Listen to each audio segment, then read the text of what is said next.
welcome to another video. Today I'm going to be eating vegan. I'm Tim Frey and I'm on a mission to teach you the best tools, hacks, programs and information to take your training, mindset and nutrition to the next level.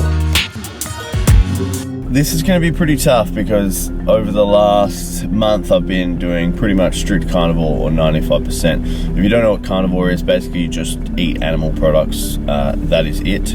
So before I get any questions on this, yes, that's no vegetables, and then that is no bread, no nothing like that.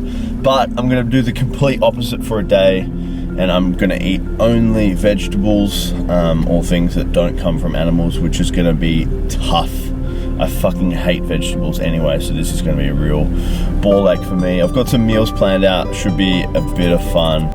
Got my first meal here. This is a vegan coffee. Almond milk. I wonder how many animals were killed in the making of pressing these almonds and getting the almonds out of the field. Plants have feelings too, not just animals. Let that sink in.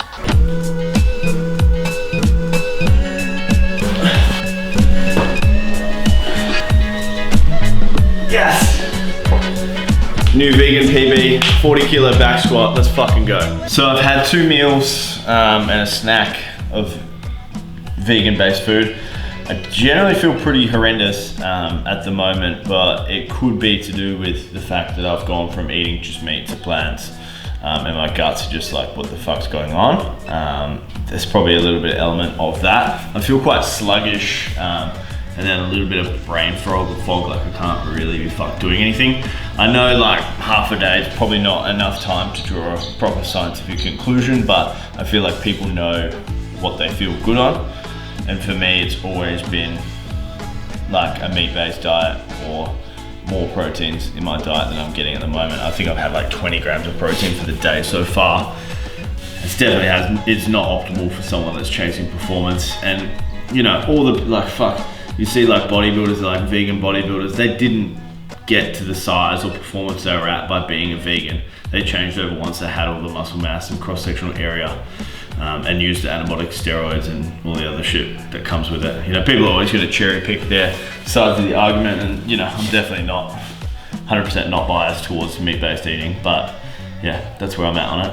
In all seriousness, your personal beliefs on veganism, what are they and why? And can you back it up?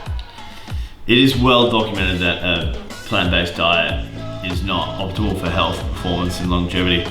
That an omnivore diet with a mixture of proteins, animal proteins and plants are optimal for overall health, performance and longevity.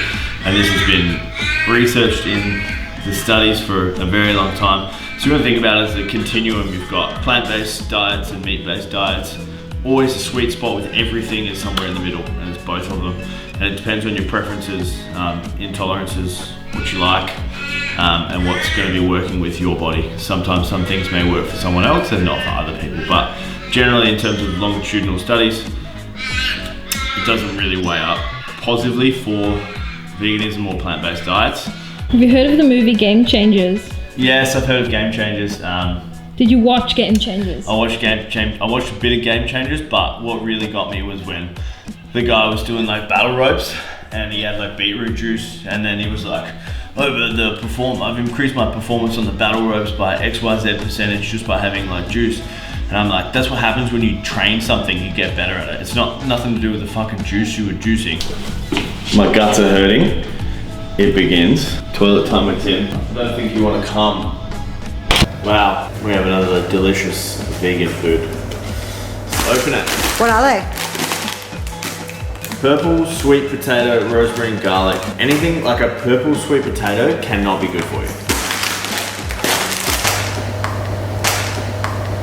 Smells like salt. Alright, one for me, one for Max. And we'll tell you how they taste.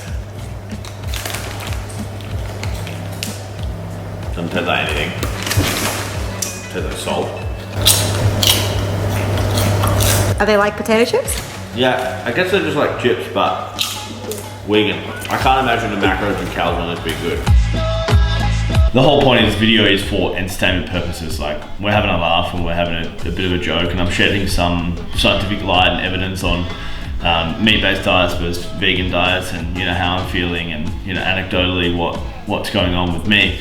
But you know, if you want to be a vegan or you want to be a carnivore or you want to be somewhere in the middle, that's completely up to you. You don't need to push your opinions on other people, even though it may seem like I am doing that in this video. It's definitely not what I'm about. I just want people to live their best life and be the healthiest they can.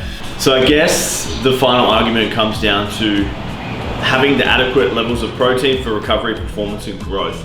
And the protein sources you can get from plant products are not whole sources of protein, whereas the protein sources you get from animal products are whole sources of protein.